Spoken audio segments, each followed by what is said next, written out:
마카비는 영어식 발음이고 마카베오는 라틴어 발음이라고 했습니다. 자, 마카비상하. 마카비상이 16장으로 되어 있고 마카비하가 15장으로 되어 있는데 굳이 읽을 필요는 없을 것 같아요. 읽어오신 분이 있어요?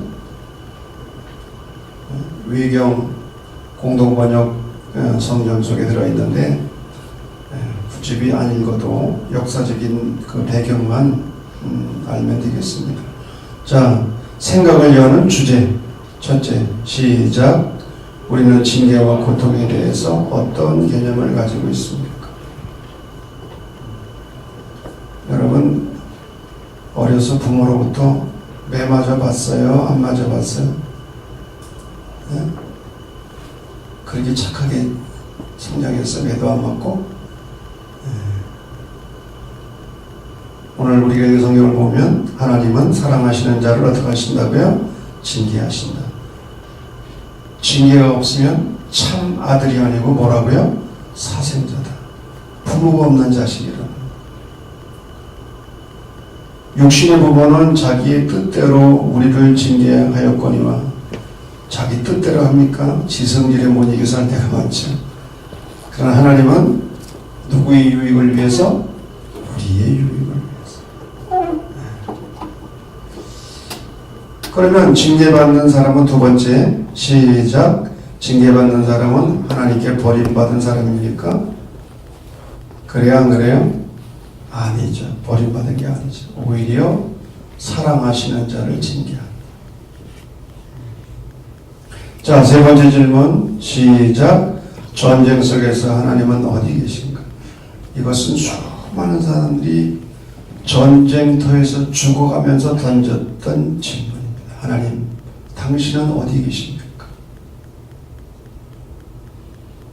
사실 전쟁은 누가 일으켰어요? 인간들이 일으킨 거지. 그리고 하나님 자꾸 원망하는.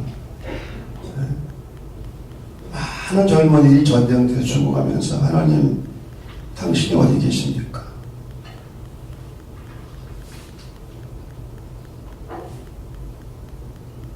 자, 시대적 배경입니다.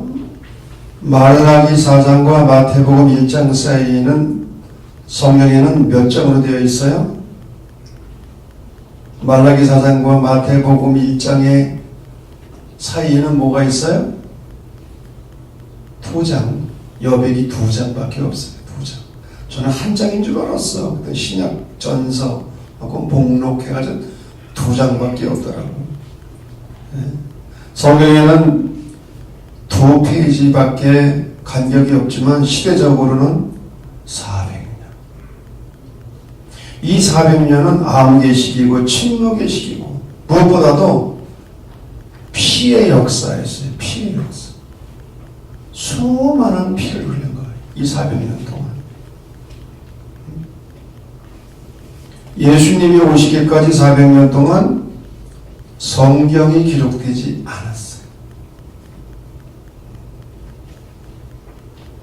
그렇기 때문에 이 신구약 중간기는 구약과 신약을 연결해주는 중요한 역할을 해주죠. 종교, 문화, 정치 이런 변화들이 문서로는 성경에는 기록되지 않았지만 중요한 연결 역할을 해주는 겁니다. 그리고 그 시대는 거의 대부분 히랍시대, 바벨론 시대가 지나가고 페르시아 시대가 지나가고 그 다음에 히랍시대, 그리고 로마 시대가 시작이 되는 거예요. 로마. 그래서 신약 성경의 배경은 로마 시대죠. 이 외경인 마카비서가 쓰여지던 당시는 바로 이 히랍시대예요. 이 히랍시대는 이스라엘 민족뿐만 아니라 그 히랍이 점령하고 지배하던 그 모든 나라들을 히랍화하는 정책을 쓴 시기였습니다. 다시 말하면 시랍의 문화를 보급하고 히라버를 공용으로 쓰도록 그렇게 강조했죠. 특별히 히랍의 알렉산더 대왕은 가장 땅을 넓혔던 사람인데 20살에 왕이 되어서 33살에 병으로 세상을 떠나요. 그 막강한 제국을 다스리던 그 영웅이 33살에 예수님과 똑같은 나이에 세상을 떠나는 거예요. 그런데 이 알렉산더 대왕이 누구였는가? 그의 스승이 아리스토텔레스예요. 소크라테스의 제자였던 아리스토텔레스가 이 알렉산더의 스승이었어요. 그래서 이 알렉산더는 지적으로도 상당한 수준에 있었던 사람이고, 그래서 헬라의 문화, 헬라의 철학, 헬라의 사상, 헬라어 이런 것에 대해서 대단한 자부심을 가지고 나라를 점령하는 곳마다 가서 히라버를 보급하고 히랍의 문화를 보급시키는 그런 정책을 쓰게 된 것입니다. 자, 말씀의 해석으로 들어갑니다. 첫째, 박해의 시작. 근데 이 시대는 유대교가 무서운 박해를 받던 시대였어요. 알렉산더가 33살에 세상을 떠나고 나서 나라가 분열되어 있죠. 그 중에 하나, 시리아 지역을 맡게 된 안티오쿠스 4세라는 왕이 있었는데, 이 안티오쿠스는 누구보다도 유대교를 박멸하는, 핍박하는 그런 정책을 썼어요. 유대교도 만만한 종교가 아니잖아요. 유대교도. 어떤 정책을 했느냐? 유대인들은, 첫째, 유대인들은 이교도의 관습을 따르라. 특별히 헬라의 관습이나 헬라의 문화나 이런 것들을 따르라. 두 번째, 성소 안에서 제사 드리지 말아라. 올라가 말하면 예배 드리지 말라는 거예요. 세 번째, 안식일과 기타 축일을 지키지 말아라.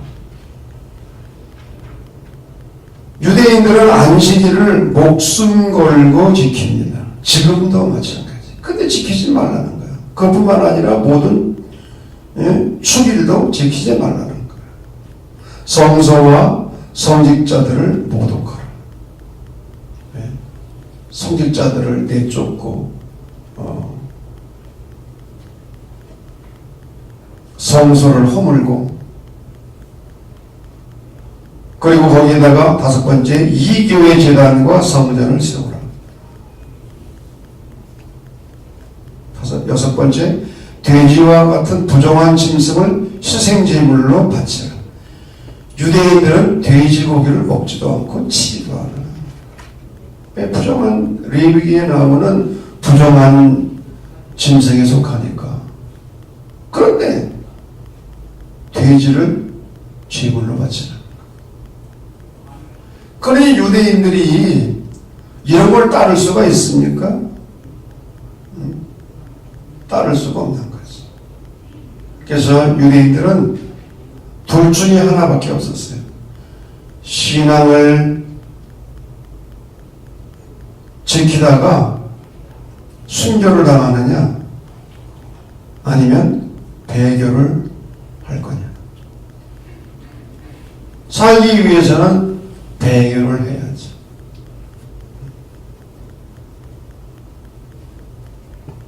요즘 우리가 역사를 평가하면서 일제시대 때 그 친일파들이라고 해서 우리가 정죄를 하고 합니다만은, 근데 참 이게 어려운 문제가, 여러분 같으면은 안 그랬을 것 같아요. 서슬이 시퍼런 그 권력 앞에서 살기 위해서 때로는 우리가 지금 이 시대에 친일파, 우리 사실 33인 중에서도 그 중에서도 우리 감리교인이 9명이라고 그러는데 9명 중에서 2사람이 친일파에 속해. 정춘수 감독하고 또 한 사람. 그런데 우리가 그 입장이라면 어떻게 됐을까? 지금 우리 시대에 비판을 할 수 있지만 이게 쉬운 문제가 아니에요. 살기 위해서는 배격을 하는 거예요. 시키는 대로 해야지 어떡할 거예요. 아니면 죽이는데. 그런데 많은 사람들이 신앙을 지키다가 순교를 당하고 그냥 또 죽을 수 없으니까 독립운동을 하는 거죠. 독립운동. 2차 시대 때 우리가 독립운동을 만주에 가서 했던 것처럼 독립운동을 할 수밖에 없는 거예요.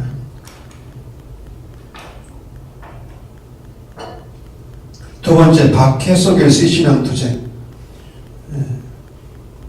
박해를 받으면서 마따디아라고 하는 제사장이 있었는데 그 아들들이 대단한 사람들이에요.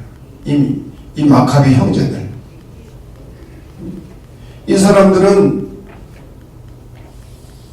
유대교 신앙을 지키기 위해서 투쟁을 전개하는 거예요. 그래서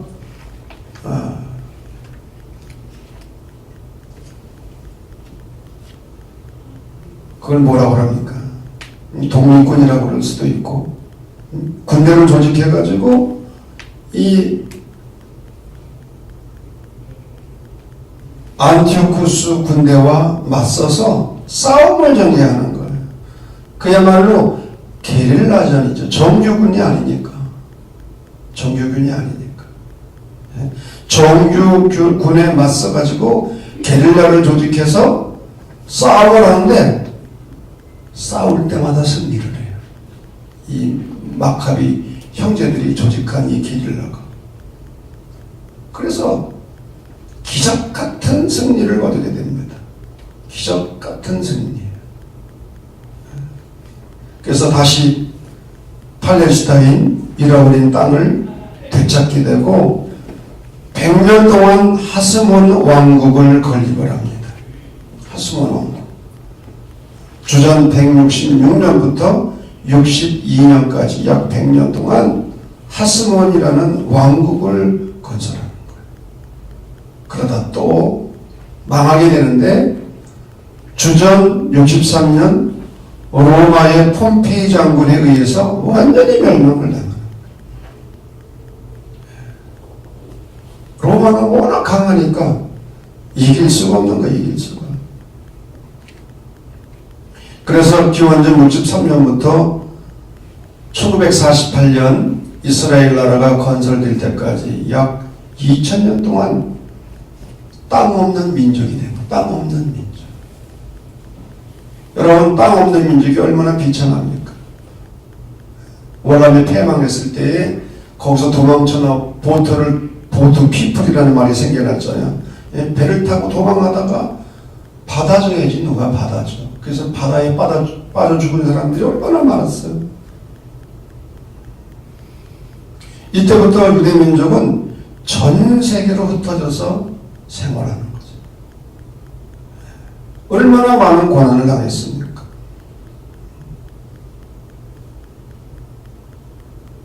그러므로 그런 어려움 속에서 그들이 할 수 있는 것이 뭐냐? 메시아 대망사상. 이 땅에는 기대할 것도 없고 의지할 것도 없는 것. 그러니까 미래를 바라보고 하늘나라를 바라보고 메시아가 오기를 간절히 기대하는 거죠. 그들이 고대했던 메시아는 다윗과 같은 정치적 메시아였어요. 강력한 왕이 출현해서 자기 민족을 로마로부터 구원해주고 해방시켜줄 그런 왕을 구한 거예요. 그래서 그 당시에 많은 유대인들이 예수님으로부터도 정치적 메시아를 요구한 거예요. 가룟 유다가 예수님의 제자로서 예수님을 대신하게 된 것도 유다는 예수님이 정치적 메시아가 되기를 기대했다. 근데 예수님은 그러지 않으셨죠.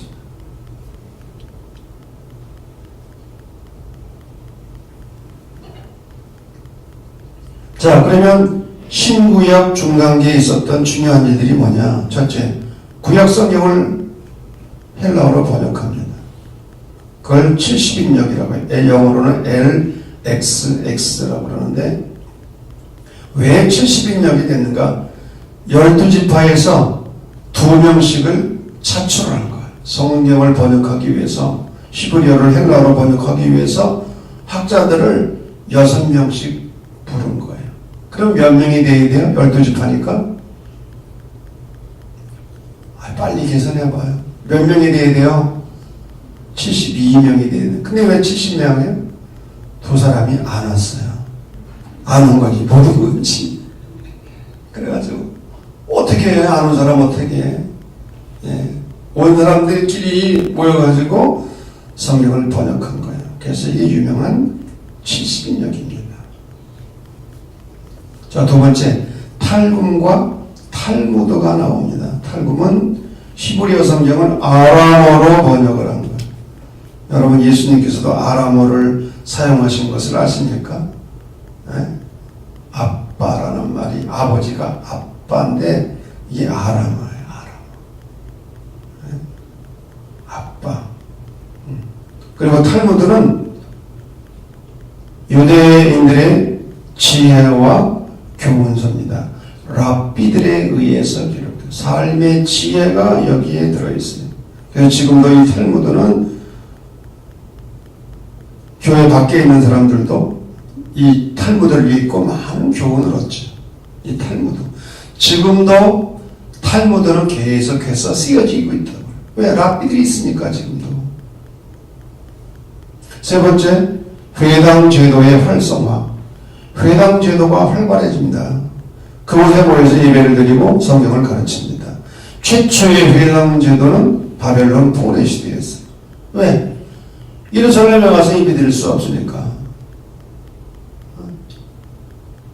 바벨론에서 포로 생활하는 사람들이 자기들이 살던 그 지역에서 회당을 만든 거예요.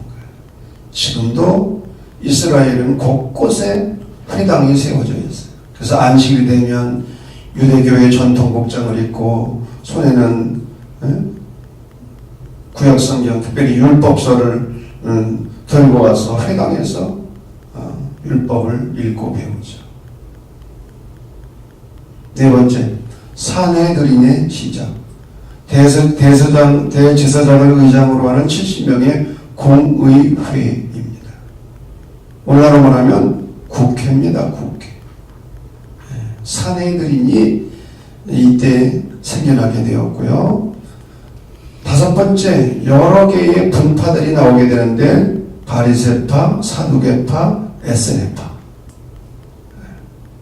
바리새파가 누구냐? 바리새인이라는 말은 분리된 사람들, 그런 뜻입니다. 분리된 사람들, 구별된 사람들. 바리새인들은 한마디로 말하면 유대교의 수도사들입니다. 율법과 전통을 목숨 걸고 지키는 거예요. 목숨 걸고 율법과 전통을 지키고 영혼불멸 그리고 부활신앙을 가졌어요. 우리가 잘 아는 사도 바울도 바리새인 중에 한 사람이었어요. 그리고 이 바리새인 중에서 무기를 사용해서 적극적으로 적과 싸우자라는 사람들이 열심당원이에요. 열심당원. 여기서 열심당원들이 나오는 거예요. 이 사람들은 무기를 사용하는 것을 주저하지 않아요.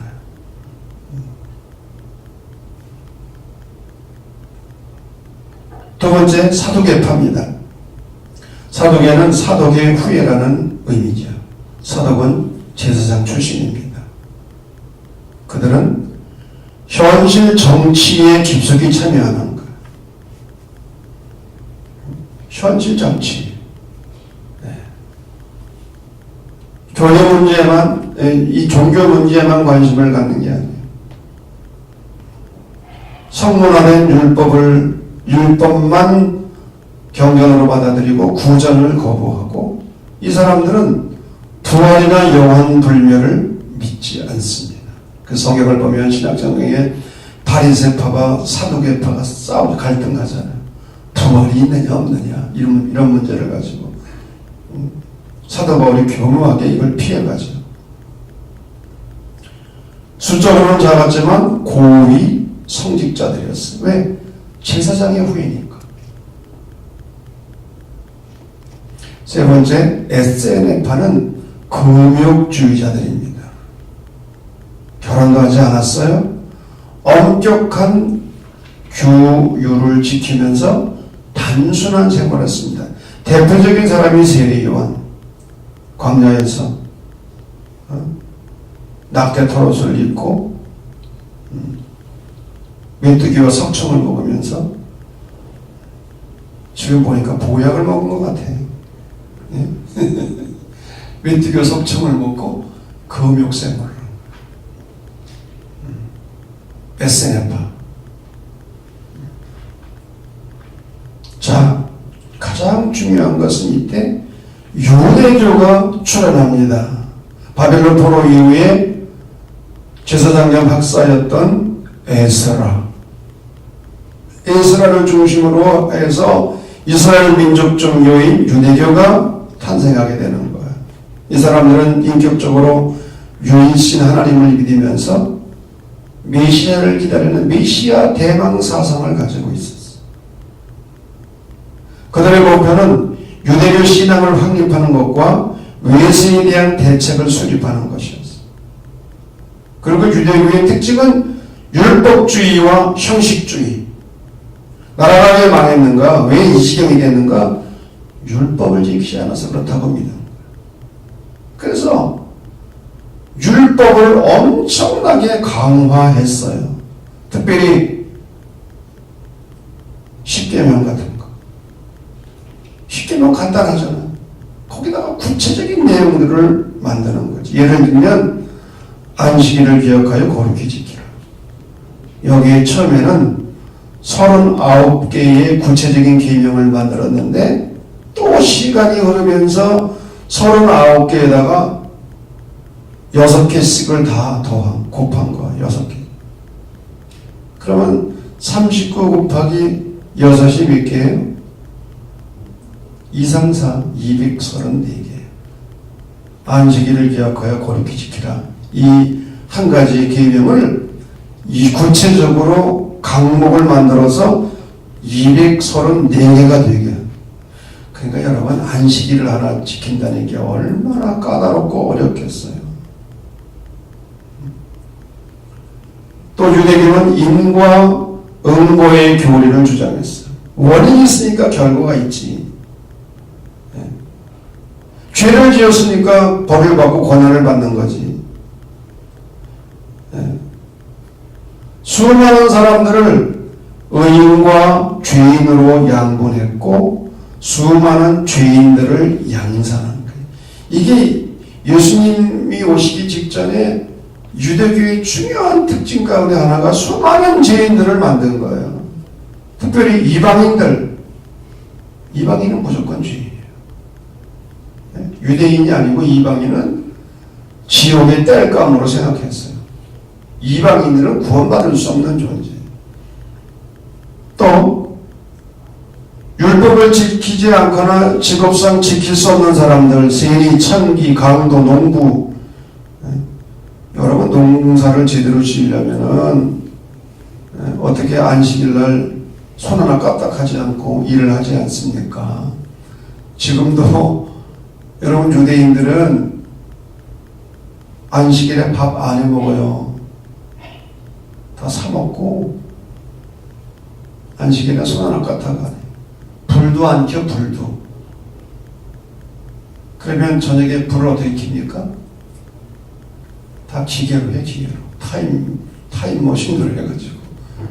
그 정도로 율법을 목숨 걸고 지키는 거예요. 그런데 그럴 수 없잖아요.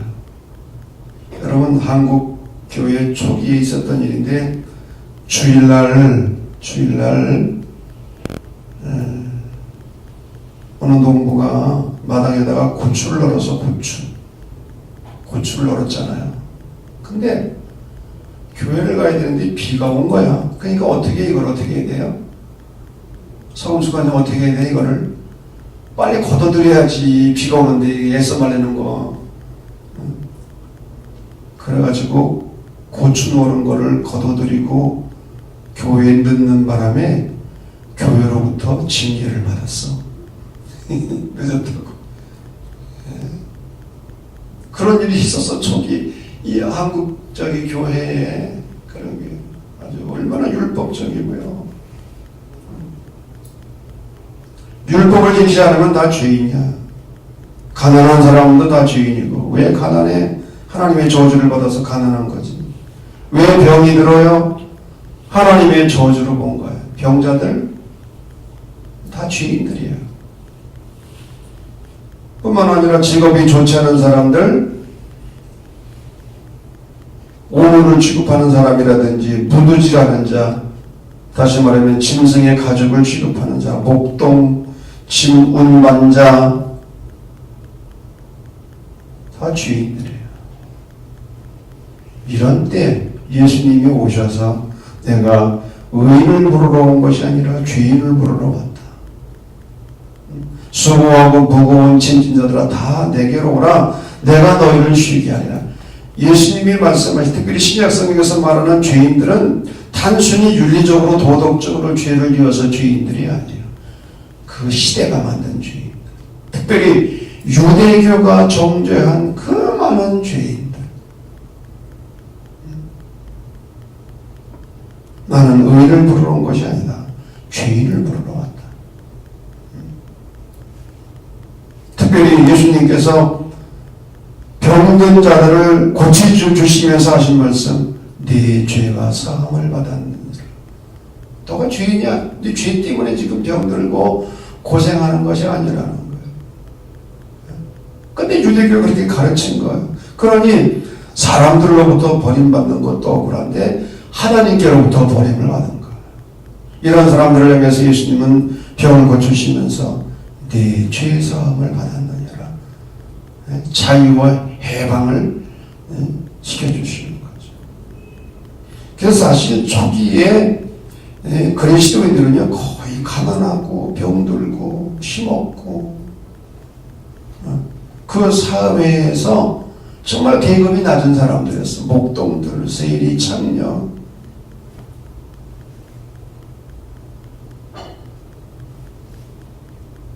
바로 그런 때에 예수님이 오신 거예요. 준비되어 있던 때 예수님이 오셔서 제일 먼저 공생애를 시작하시면서 하셨던 일성이 첫 마디가 뭡니까? 마가복음 2장 14절 시작. 때가 찼고 하나님의 나라가 가까이 왔으니 회개하고 복음을 믿어라. 때가 찼다는 거예요. 그래서 때는 헬라어로 카이로스예요. 여러분, 시간이라는 말이 헬라어에 두 가지가 있다고 그랬죠? 카이로스와 크로노스. 크로노스는 달력상의 시간이에요. 그냥 흘러가는 시간이고 의미 없는 시간이고 나와 상관없이도 잘 흘러가는 시간이고, 그러나 카이로스는 의미 있는 시간, 하나님의 시간, 하나님의 때가 찼다는 거예요. 하나님의 시간이 왔다는 거예요. 그러니 하나님의 나라가 가까이 왔으니 회개하고 복음을 믿어라.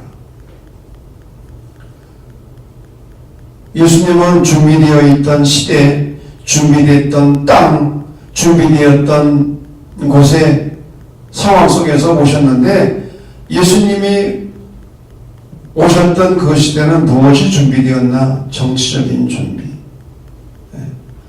로마가 지중해 일대를 지배하면서 평화를 만들었어요. 이것은 힘에 의한, 그래서 영어로는 팍스 로마나라고 그러죠. 팍스, 군사력에 의한 그런 평화가 그 지역에 있었던 거예요. 그래서 큰 도로를 만들고, 왜 도로를 만듭니까?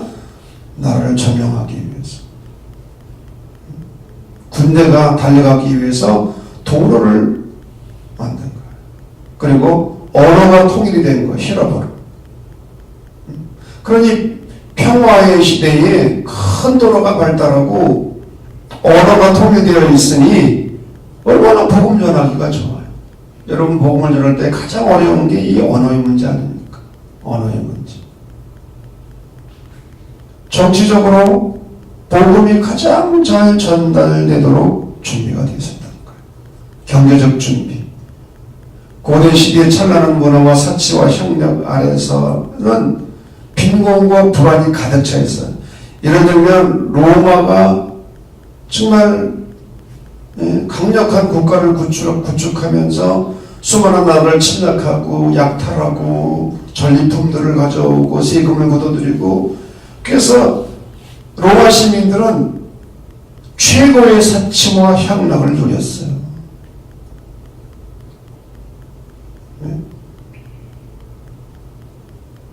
인기를 얻으려면 다른 나라에서 많은 것들을 빼앗아다가 시민들에게 나눠줘야 돼요. 그 중에 하나가 노예들이었어요. 수많은 노예들을 끌고 온 거예요. 그래서 로마 인구의 3분의 2가 노예였다는 거죠. 한쪽에서는 사치와 향락을 누렸지만 또 다른 한쪽에서는 극도의 빈곤을 경험하는 그런 시대가 바로 예수님이 오셨던 그 시대였어요. 세 번째로는 도덕적 준비. 윤리와 도덕이 극도로 타락한 거예요. 폼페이라는 도시가 화산 폭발로 인해서 다 뒤덮여지고 멸망을 당했는데, 지금도 그 유적들을 발굴해가지고 관광지가 되었잖아요. 가보면은 성문화가 얼마나 타락했는지. 로마의 귀족 부인들이 이 사창가를 찾은 거예요. 어느 정도 타락했느냐? 귀족의 부인들이 자식을 낳는데 누구 자식인지 잘 모르는 거예요. 이런 때 5%밖에 안 되는 기독교인들은 윤리적으로 도덕적으로 깨끗한 삶을 산 거지. 그래서 콘스탄틴 대제가 가만히 보니까 기독교 외에는 희망이 없어요. 기독교 외에. 그래서 기독교를 국교로 공인하게 되고 국교로 받아들이게 되고 하는 그런 과정이 있었던 것이죠.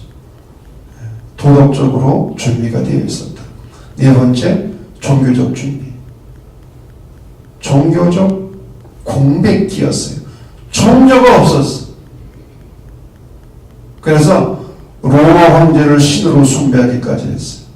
숭배할 대상이 없으니까. 물론 정치적인 강압에 의해서도 그렇게 됐습니다만, 그래서 왜 초대교회 성도들이 박해를 받았어요? 로마 황제를 큐리오스, 주님이라고 부르도록 강요한 겁니다. 그러나 그리스도인들은 예수 그리스도 외에는 주가 아닌 것이죠. 예수님만이 큐리오스, 주님이심을 고백하였기에 그들은 박해를 받은 거예요. 종교가 없었기 때문에 오히려 진정한 종교가 가장 필요했던 때가 바로 그때였다. 한마디로 말해서 지금부터 2000년 전 예수님이 오시기 그 전 시대는 복음이 가장 필요한 시기였다. 바로 그때 예수님께서 오신 것입니다.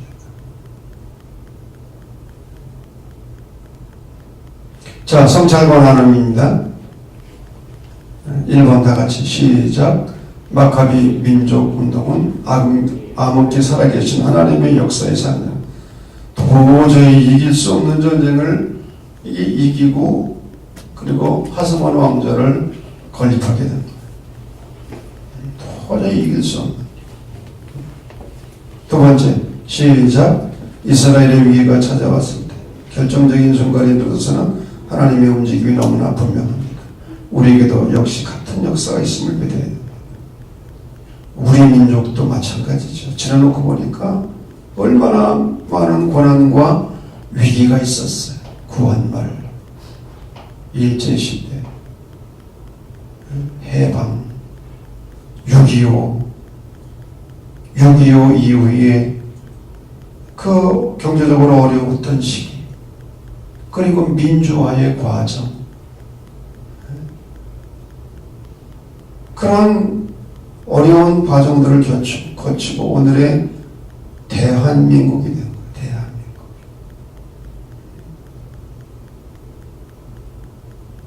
우리가 하나님의 은혜임을 고백하지 않을 수가 없는 것입니다. 아멘. 자, 신구약 중간시대 400년의 공백기와 같은 시기였지만 이때도 하나님은 보이지 않게 역사하시고 또 그리스도가 오실 수 있는 가장 좋은 그런 준비가 이때 이루어졌다는 거죠. 하나님은 지금도 준비된 때, 준비된 사람, 준비된 곳을 통하여 당신의 구원의 역사를 이루어 가십니다. 할렐루야.